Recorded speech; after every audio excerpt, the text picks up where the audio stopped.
भारत में आज 271 बिलियनियर्स हैं। India has hit a major milestone, now boasting a total of 271 billionaires. पिछले एक साल में 84 नए इंडियन बिलियनियर्स बने हैं और दुनिया में हाईएस्ट बिलियनियर्स वाले कंट्रीज की लिस्ट में हम तीसरे नंबर पे आ चुके हैं। कॉन्टेक्स्ट के लिए बता दूं, $1 बिलियन का मतलब होता है 8700 करोड़ रुपीस। बिलियनियर्स के मामले में हमारा city of dreams Mumbai Beijing को पीछे छोड़ते हुए एशिया का बिलियनियर कैपिटल बन चुका है। It has surpassed Beijing for the first time and is among the top 3 billionaire capitals in the world. In fact 2018 से 2022 तक का डेटा देखें तो भारत में हर दिन 70 नए लोग मिलियनर्स बने हैं। मुंबई और दिल्ली जैसी सिटीज आज दुनिया के टॉप 50 वेल्दिएस्ट शहरों की लिस्ट में हैं। वॉशिंगटन डीसी तक को पीछे छोड़ चुके हैं हम लोग। इकोनॉमिक प्रोजेक्शंस की तरफ नजर डालें तो पता चलता है कि 2030 आते आते यूएस और चाइना के बाद हम दुनिया की थर्ड लार्जेस्ट इकोनॉमी बनने वाले हैं। India is set to become the world's third largest economy by the end of this decade itself. और करंटली हम दुनिया की फास्टेस्ट ग्रोइंग लार्ज इकोनॉमी वैसे भी बन चुके हैं। यहाँ तक सुन के जेन्युइनली लगता है कि अरे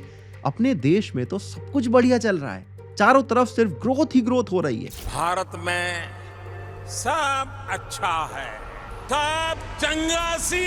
मेन स्ट्रीम मीडिया और इवन सोशल मीडिया पर भी कुछ लोग आपको दिन भर सिक्के का ये वाला साइड दिखाते हुए नजर आ जाएंगे, लेकिन इसी सिक्के का एक दूसरा साइड भी है जो हम सब के बीच में एग्जिस्ट तो करता है, लेकिन इतने सारे इको चेम्बर्स और पॉलिटिकल नैरेटिव्स के बीच में कहीं ना कहीं दब जाता है। ये कहानी भी इसी भारत की है जहां टॉप 10% इंडियन पॉपुलेशन के पास नेशन का 77% वेल्थ स्टोर्ड है। ये कहानी भी इसी भारत की है जहां 2017 में जनरेटेड टोटल वेल्थ का 73% देश के रिचेस्ट टॉप 1% लोगों के पास गया था और बाकी 670 मिलियन लोग जिन्हें देश का पूरेस्ट हाफ बताया जाता है, उनकी वेल्थ में सिर्फ 1% की ग्रोथ आई थी। देश का 1% हाउस होल्ड 45% फ्लाइट्स के लिए जिम्मेदार है। इससे एक पिक्चर हमारे सामने साफ साफ पेंट होता है और वो पिक्चर है भारत में एक्सट्रीम इनकम इनइक्वालिटी का। ये इनइक्वालिटी इस हद तक पहुंच चुकी है कि आज हालात साउथ अफ्रीका, ब्राजील से भी ज्यादा खराब है। रिपोर्ट्स की माने तो अमीर गरीब में डिफरेंस ब्रिटिश रूल के टाइम पर भी इतना नहीं हुआ करता था जितना आज हो चुका है। फिर भी यही अमीर लोग और तमाम कंपनीज के सीईओज चाहते हैं कि हम आप जैसे मिडिल क्लास पुअर लोग हफ्ते में 70, 80, 90 घंटे तक काम करें। I don't believe in work-life balance. I regret I'm not able to make you work on Sunday. क्योंकि भाई आम आदमी घर बैठे बीवी को कब तक देखता रहेगा? क्या ये पहचान होती है एक स्टेबल इकोनॉमी और डेमोक्रेसी की? क्या ऐसे बनेंगे हम विश्व गुरु? आइए जरा डिटेल में इस पे नजर डालते हैं। इतिहास के पन्नों को पलटें तो एक समय था जब हमारे पास ग्लोबल जीडीपी का लगभग 1/3 हिस्सा हुआ करता था। फिर समय का पहिया घूमा, ब्रिटिशर्स आए और कॉलोनियल रूल चला। फिर जैसा कि रीसेंट ऑक्सफैम इंटरनेशनल की रिपोर्ट बताती है, ब्रिटिशर्स ने भारत से $64.82 ट्रिलियन की लूट करी। फिर इंडिपेंडेंस के समय देश का बंटवारा भी हुआ। उससे पहले बंगाल फेमाइन और रिफ्यूजी प्रॉब्लम की वजह से इकोनॉमिक हालत वैसे खराब हो चुकी थी। इसी समय आइडियोलॉजिकली हम यूएसएसआर के काफी करीब होने लगे थे, जिसकी वजह से भारत में भी सोशलिस्ट इंस्पायर्ड काफी सारी इकोनॉमिक पॉलिसीज बनाई गई। सेंट्रलाइज इकोनॉमिक प्लानिंग के अंडर कई सारे 5 ईयर प्लान्स को इंप्लीमेंट किया गया। स्टेट कंट्रोल पर ज्यादा फोकस किया गया। 60s-70s के दौर में कई सारी इंडस्ट्रीज को नेशनलाइज किया गया। कई सारे लैंड रीडिस्ट्रीब्यूशन पॉलिसीज के अंडर लैंड रिफॉर्म किए गए। इससे इनकम इनइक्वालिटी में मिनिमल रिडक्शन तो देखा गया, लेकिन लॉन्ग टर्म में ये पॉलिसीज बहुत ज्यादा इफेक्टिव नहीं हो पाई। फिर 1991 में जब एलपीजी रिफॉर्म्स आए, यानी लिबरलाइजेशन, प्राइवेटाइजेशन और ग्लोबलाइजेशन, तब ओवरऑल इकोनॉमी के लिए काफी बढ़िया समय था क्योंकि हमारी इकोनॉमी अब खुल चुकी थी। लगभग हर सेक्टर में रैपिड ग्रोथ होने लगा था, लेकिन इसके साथ साथ हमारी इकोनॉमी धीरे धीरे एक कैपिटलिस्ट इकोनॉमी की तरफ भी शिफ्ट होने लगी और यहीं से जो मॉडर्न इंडियन इनकम इनइक्वालिटी है, ये एक्सट्रीम की तरफ जाने लगी। भारत में इनकम इनइक्वालिटी पूरी दुनिया में वन ऑफ द हाईएस्ट है। अब अमीर लोगों के लिए दुनिया के बेस्ट हॉस्पिटल्स में इलाज करवाना पॉसिबल है, लेकिन मिडिल क्लास हमेशा बस एक हॉस्पिटल बिल दूर होता है सड़क पे आने से। हॉस्पिटल में इलाज की कॉस्ट हर साल 14% से बढ़ रही है और इसीलिए हेल्थ इंश्योरेंस लेना काफी इंपॉर्टेंट है। और अपने देश में इंश्योरेंस को लेकर मिस सेलिंग हाईएस्ट लेवल पर है। एजेंट्स थोड़े से प्रॉफिट के लिए कोई भी पॉलिसी चिपका देते हैं। इसकी वजह से 43% पॉलिसी होल्डर्स को क्लेम करने के टाइम पर प्रॉब्लम फेस करनी पड़ती है। अगर किसी इंश्योरेंस वाली वेबसाइट पर नंबर डाल दो तो दिन रात स्पैम कॉल कर करके ये लोग दिमाग खराब कर देते हैं। इसीलिए अगर आपको स्पैम और मिस सेलिंग से बचते हुए एक सही इंश्योरेंस लेना है तो मैं अपने पर्सनल एक्सपीरियंस से आपको रेकमेंड करता हूं डिट्टो। यहाँ पर आप फ्री में कितनी भी कंसल्टेशन कॉल लेकर किसी भी इंश्योरेंस पॉलिसी की एक एक बात को समझ सकते हो, चाहे आप इंश्योरेंस लो या फिर ना लो। ये कॉल्स आप अपनी मर्जी से शेड्यूल कर सकते हो, कभी भी इनकी तरफ से कोई स्पैम कॉल नहीं आते हैं। पिछले कुछ महीनों से मैं अपने लिए एक इंश्योरेंस पॉलिसी ढूंढ रहा था और इनकी वेबसाइट पर काफी सारे आर्टिकल्स पढ़ने के बाद 2-3 फ्री कंसल्टेशन कॉल ली और फाइनली एक पॉलिसी मैंने सेलेक्ट करके इनके थ्रू परचेज भी कर ली। इस बीच मुझे एक भी स्पैम कॉल नहीं आए और ये पॉलिसी की एक एक डिटेल्स इन्होंने अच्छे से समझाई। इनकी वेबसाइट पर अलग अलग इंश्योरेंस प्रोवाइडर्स के हेल्थ और टर्म इंश्योरेंस प्लान के साथ साथ बेस्ट पॉलिसी सेलेक्ट करने के लिए काफी सारा एजुकेशनल कंटेंट भी अवेलेबल है। अगर आप इनके थ्रू इंश्योरेंस लेते हो तो डॉक्यूमेंटेशन से लेकर क्लेम सेटलमेंट में ये आपकी पूरी हेल्प करते हैं। इंश्योरेंस जितनी कम एज में खरीदो उतना प्रीमियम सस्ता पड़ता है। आप भी अपने लिए अगर कोई हेल्थ या टर्म इंश्योरेंस पॉलिसी देख रहे हो तो एक बार डिस्क्रिप्शन से डिट्टो के लिंक को चेकआउट जरूर करना। भारत में इनकम इनइक्वालिटी को अगर आपको समझना है तो पहले ये जानना पड़ेगा कि कौन हमारे देश में अमीर कहा जाता है, कौन गरीब कहा जाता है और कौन मिडिल क्लास वाले ब्रैकेट में आता है। लेकिन प्रॉब्लम ये है कि हमारे पास कोई फिक्स टेबल या कोई स्लैब मौजूद नहीं है जिसके बेसिस पर हम ये डिवीजन कर सके। कुछ रिपोर्ट या रिसर्च पेपर में मोटी मोटी एक स्लैब मिलती है कि अगर 5 लाख के नीचे सालाना इनकम है तो वो हाउस होल्ड पुअर है, 5 लाख से 30 लाख तक के वाले मिडिल क्लास हैं और 30 लाख से ऊपर वाले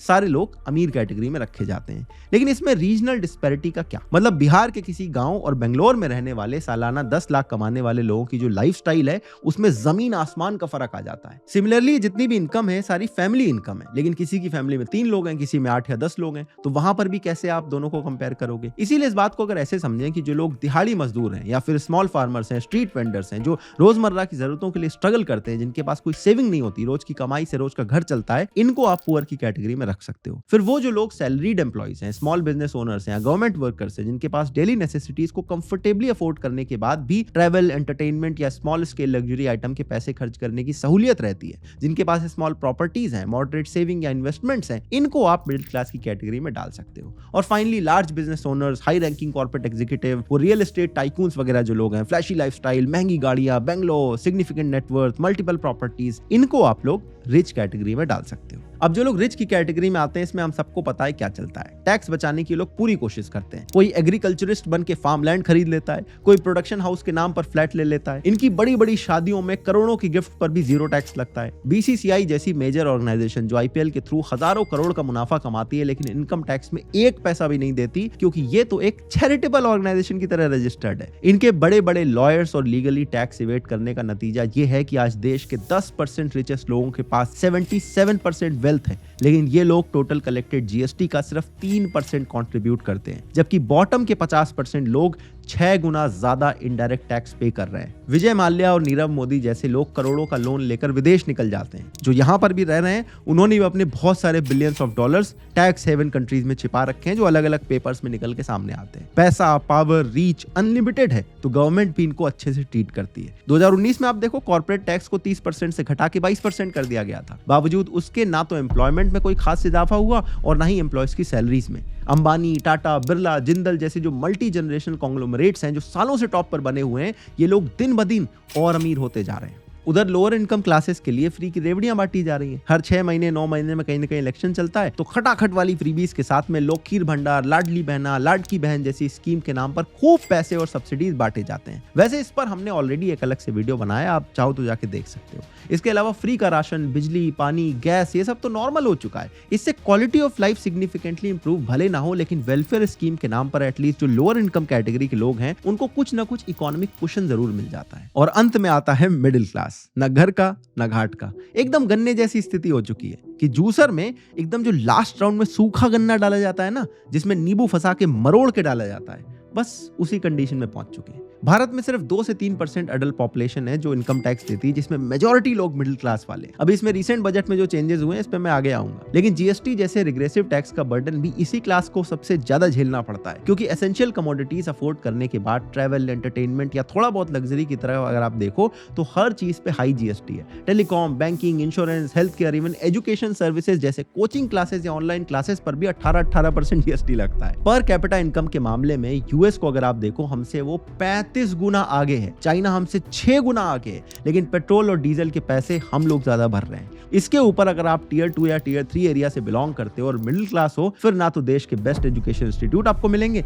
ना ही स्किल डेवलपमेंट के लिए इक्वल अपॉर्चुनिटीज मिलेंगी। इन सब से मिडिल क्लास एक बार को फिर भी लड़ाई कर लेता है, लेकिन फिर कॉफिन में लास्ट नेल की तरह आ जाती है इन्फ्लेशन। दाल, आटा, चावल, सब्जी, कुकिंग ऑयल, हर चीज में महंगाई है। ओवरऑल रिटेल इन्फ्लेशन लंबे समय तक आरबीआई की 4% टारगेट इन्फ्लेशन रेट से काफी ज्यादा थी। अभी रिसेंटली जाके 4.3% पर आई है, लेकिन फूड इन्फ्लेशन अभी भी 6% से भी ऊपर है। सैलरीज लगभग स्टैग्नेंट है और यूथ अनएम्प्लॉयमेंट पीक करता जा रहा है। और सबसे ज्यादा दुख की बात है कि इनमें 60 से 65% यूथ एजुकेटेड है। अनएम्प्लॉयबिलिटी का मटका भी इन्हीं के मत्थे फोड़ा जाता है। लेकिन आम मिडिल क्लास ऐसी सिचुएशन में आखिर करे तो करे क्या? 2024 में पब्लिश्ड वर्ल्ड इनइक्वालिटी लैब के एक रिसर्च पेपर में इस इशू को बड़े अच्छे से एड्रेस किया गया है। इसमें प्रोग्रेसिव टैक्सेशन यानी कि जितना ज्यादा इनकम उतने ज्यादा टैक्स पर अगर फोकस करते हुए यह दिखाया गया कि भारत के वेल्दीएस्ट सिर्फ 162 फैमिलीज पर 2% का वेल्थ टैक्स लगाने से मनरेगा जैसी मैसिव स्कीम्स पर सेंट्रल गवर्नमेंट का जो बजट एक्सपेंडिचर है उसके दुगने से भी ज्यादा रेवेन्यू जनरेट हो सकता है। इसके अलावा French economist Thomas Piketty inheritance tax की भी बात करते हैं, जो भारत में पिछले दिनों काफी विवाद का कारण भी बना था।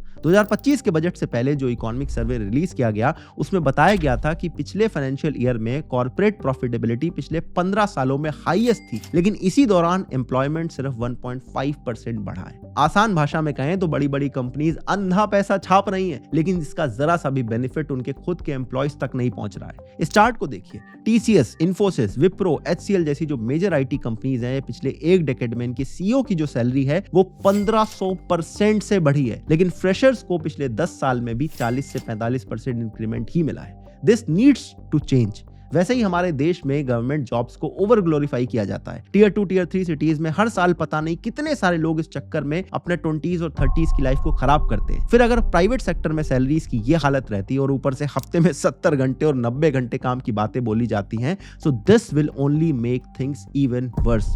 इसके अलावा हमारी फेलिंग एजुकेशन सिस्टम सबसे ज्यादा रिस्पॉन्सिबल है भारत की यूथ में लैक ऑफ जॉब रेडीनेस के लिए। कॉलेज और यूनिवर्सिटी से एक टाइम के बाद आपको डिग्री तो मिल जाती है, लेकिन जॉब मार्केट की रिक्वायरमेंट के साथ इन कोर्सेज में जो सिखाया जाता है उसका दूर दूर तक कोई कनेक्शन नहीं है। इसीलिए आज देश में अनएम्प्लॉयमेंट से ज्यादा अनएम्प्लॉयबिलिटी बड़ी प्रॉब्लम है, और इसी की वजह से हमारे नाक के नीचे देखते ही देखते हमारा डेमोग्राफिक डिविडेंड दिन पर दिन एक एसेट से एक लायबिलिटी बनता जा रहा है। और ये कहना गलत नहीं होगा कि एजुकेशन पे हमारा मिडिल क्लास ही सबसे ज्यादा खर्चा करता है, लेकिन इसके बदले में जो उन्हें रिटर्न्स मिलते हैं वो कहीं से भी इनफ नहीं है। दुनिया कहीं से कहीं बढ़ चुकी है, लेकिन हमारा एजुकेशन सिस्टम मानो इस बात से अभी तक अनजान है। मॉडर्न वर्ल्ड और current job market oriented skill development program को एजुकेशन सिस्टम के साथ इंटीग्रेट करना बेहद जरूरी है।